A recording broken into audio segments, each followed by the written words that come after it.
श्रीगणेशाय नमः। अथ श्री शिवमङ्गलाष्टकम्।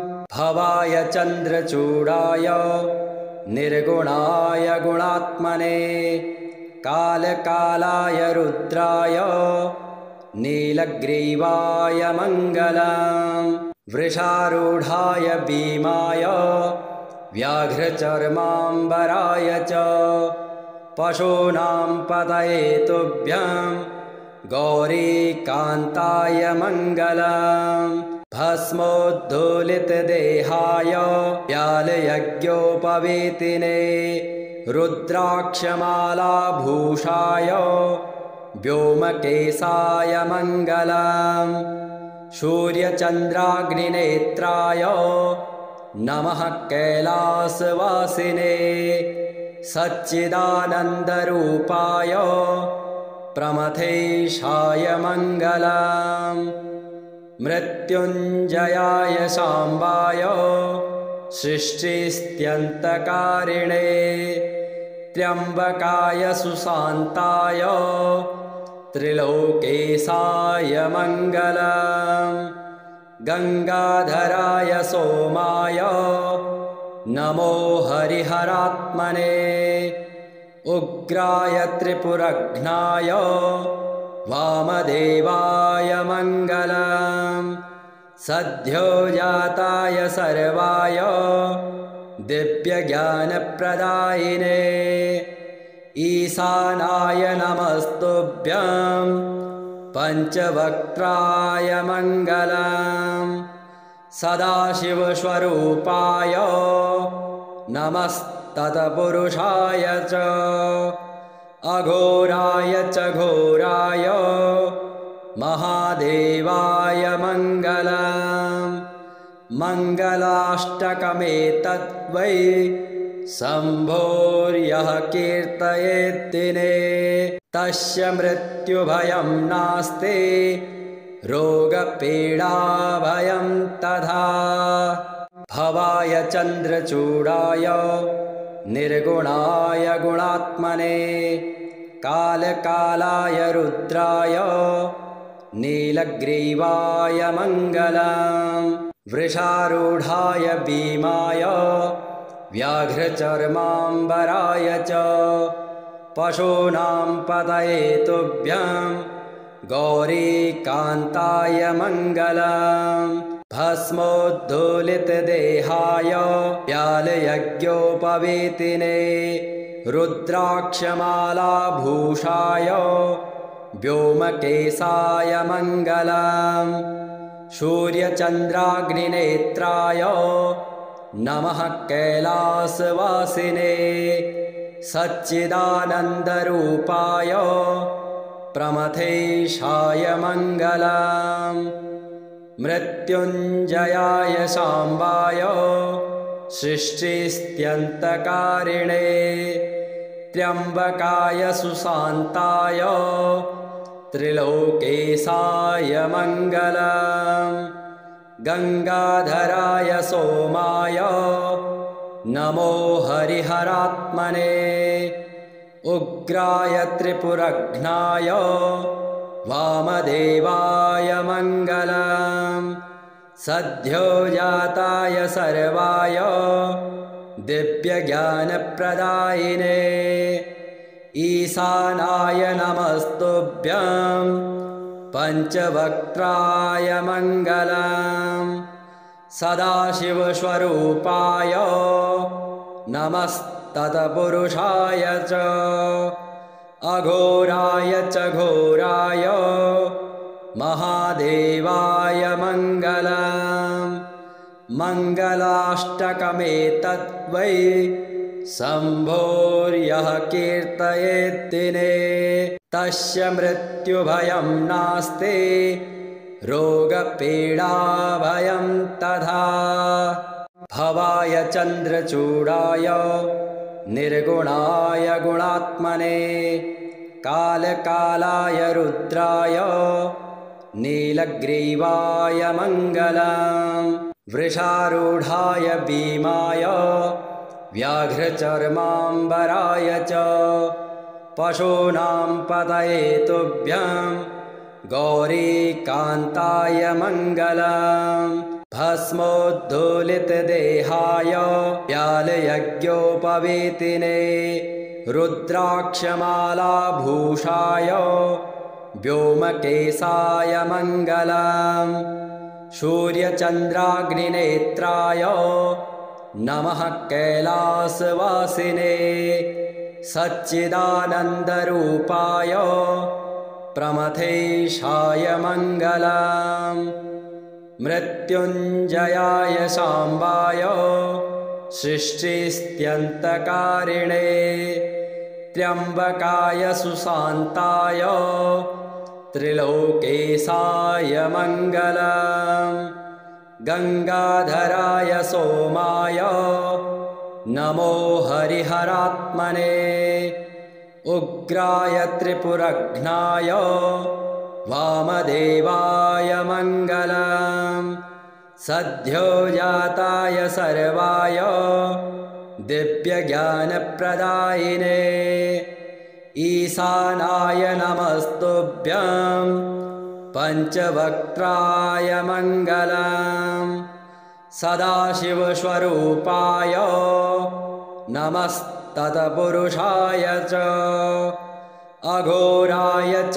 घोराय महादेवाय मङ्गलम् मङ्गलाष्टकमेतद्वै शम्भोर्यः कीर्तयेद्दिने तस्य मृत्युभयं नास्ति रोगपीडाभयं तथा भवाय चन्द्रचूडाय निर्गुणाय गुणात्मने कालकालाय रुद्राय नीलग्रीवाय मङ्गलम् वृषारूढाय भीमाय व्याघ्रचर्माम्बराय च पशूनां पतये तुभ्यं गौरीकान्ताय मङ्गलम् भस्मोद्धूलितदेहाय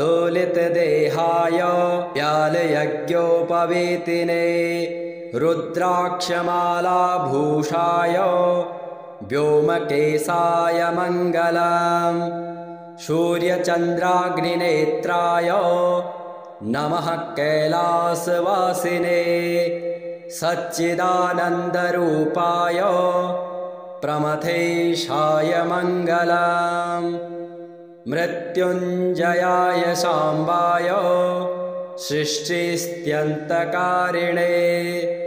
त्र्यम्बकाय सुशान्ताय त्रिलोकेशाय मङ्गलम् गङ्गाधराय सोमाय नमो हरिहरात्मने उग्राय त्रिपुरघ्नाय वामदेवाय मङ्गलम् सद्योजाताय सर्वाय दिव्यज्ञानप्रदायिने ईशानाय नमस्तुभ्यं पञ्चवक्त्राय मङ्गलम् सदाशिवस्वरूपाय नमस्तत्पुरुषाय च अघोराय च घोराय महादेवाय मङ्गलम् मङ्गलाष्टकमेतद्वै शम्भोर्यः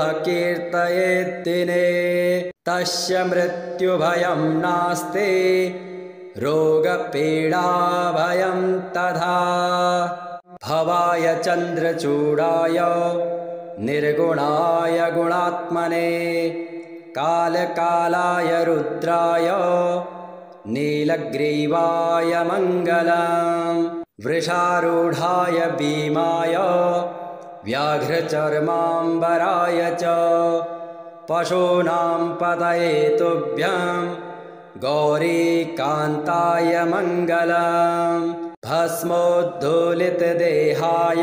व्यालयज्ञोपवीतिने रुद्राक्षमालाभूषाय व्योमकेशाय मङ्गलम् सूर्यचन्द्राग्निनेत्राय नमः कैलासवासिने सच्चिदानन्दरूपाय प्रमथेशाय मङ्गलम् मृत्युञ्जयाय शाम्बाय सृष्टिस्त्यन्तकारिणे त्र्यम्बकाय सुशान्ताय त्रिलोकेशाय मङ्गलम् गङ्गाधराय सोमाय नमो हरिहरात्मने उग्राय त्रिपुरघ्नाय वामदेवाय मङ्गलम् सद्योजाताय सर्वाय दिव्यज्ञानप्रदायिने ईशानाय नमस्तुभ्यं पञ्चवक्त्राय मङ्गलम् सदाशिवस्वरूपाय नमस्तत्पुरुषाय च अघोराय च घोराय महादेवाय मङ्गलम् मङ्गलाष्टकमेतद्वै शम्भोर्यः कीर्तयेद्दिने तस्य मृत्युभयं नास्ति रोगपीडाभयं तथा भवाय चन्द्रचूडाय निर्गुणाय गुणात्मने कालकालाय रुद्राय नीलग्रीवाय मङ्गलम् वृषारूढाय भीमाय व्याघ्रचर्माम्बराय च पशूनां पतये तुभ्यं गौरीकान्ताय मङ्गलम् भस्मोद्धूलितदेहाय व्यालयज्ञोपवीतिने रुद्राक्षमालाभूषाय व्योमकेशाय मङ्गलम् सूर्यचन्द्राग्निनेत्राय नमः कैलासवासिने सच्चिदानन्दरूपाय प्रमथेशाय मङ्गलम् मृत्युञ्जयाय शाम्बाय सृष्टिस्त्यन्तकारिणे त्र्यम्बकाय सुशान्ताय त्रिलोकेशाय मङ्गलम् गङ्गाधराय सोमाय नमो हरिहरात्मने उग्राय त्रिपुरघ्नाय वामदेवाय मङ्गलम् सद्योजाताय सर्वाय दिव्यज्ञानप्रदायिने ईशानाय नमस्तुभ्यं पञ्चवक्त्राय मङ्गलम् सदाशिवस्वरूपाय नमस्तत्पुरुषाय च अघोराय च घोराय महादेवाय मङ्गलम् मङ्गलाष्टकमेतद्वै शम्भोर्यः कीर्तयेद्दिने तस्य मृत्युभयं नास्ति रोगपीडाभयं तथा भवाय चन्द्रचूडाय निर्गुणाय गुणात्मने कालकालाय रुद्राय नीलग्रीवाय मङ्गलम् वृषारूढाय भीमाय व्याघ्रचर्माम्बराय च पशूनां पतये तुभ्यं गौरीकान्ताय मङ्गलम् भस्मोद्धूलितदेहाय व्यालयज्ञोपवीतिने रुद्राक्षमालाभूषाय व्योमकेशाय मङ्गलम् सूर्यचन्द्राग्निनेत्राय नमः कैलासवासिने सच्चिदानन्दरूपाय प्रमथेशाय मङ्गलम् मृत्युञ्जयाय शाम्बाय सृष्टिस्त्यन्तकारिणे त्र्यम्बकाय सुशान्ताय त्रिलोकेशाय मङ्गलम् गङ्गाधराय सोमाय नमो हरिहरात्मने उग्राय त्रिपुरघ्नाय वामदेवाय मङ्गलम् सद्योजाताय सर्वाय दिव्यज्ञानप्रदायिने ईशानाय नमस्तुभ्यं पञ्चवक्त्राय मङ्गलम् सदाशिवस्वरूपाय नमस्तत्पुरुषाय च अघोराय च घोराय महादेवाय मङ्गलम् मङ्गलाष्टकमेतद्वै शम्भोर्यः कीर्तयेद्दिने तस्य मृत्युभयं नास्ति रोगपीडाभयं तथा भवाय चन्द्रचूडाय निर्गुणाय गुणात्मने कालकालाय रुद्राय नीलग्रीवाय मङ्गलम् वृषारूढाय भीमाय व्याघ्रचर्माम्बराय च पशूनां पतये तुभ्यं गौरीकान्ताय मङ्गलम् भस्मोद्धूलितदेहाय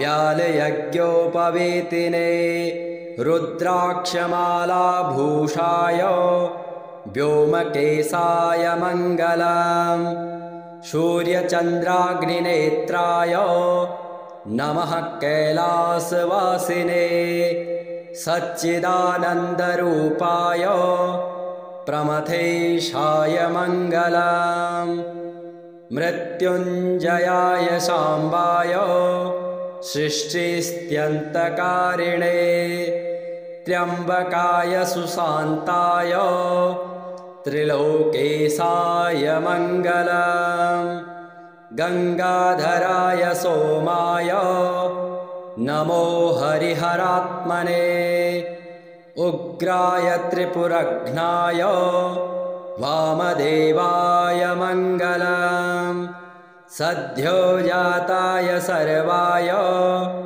दिव्यज्ञानप्रदायिने ईशानाय नमस्तुभ्यं पञ्चवक्त्राय मङ्गलम् सदाशिवस्वरूपाय नमस्तत्पुरुषाय च अघोराय च घोराय महादेवाय मङ्गलम् मङ्गलाष्टकमेतद्वै शम्भोर्यः कीर्तयेद्दिने तस्य मृत्युभयं नास्ति रोगपीडाभयं तथा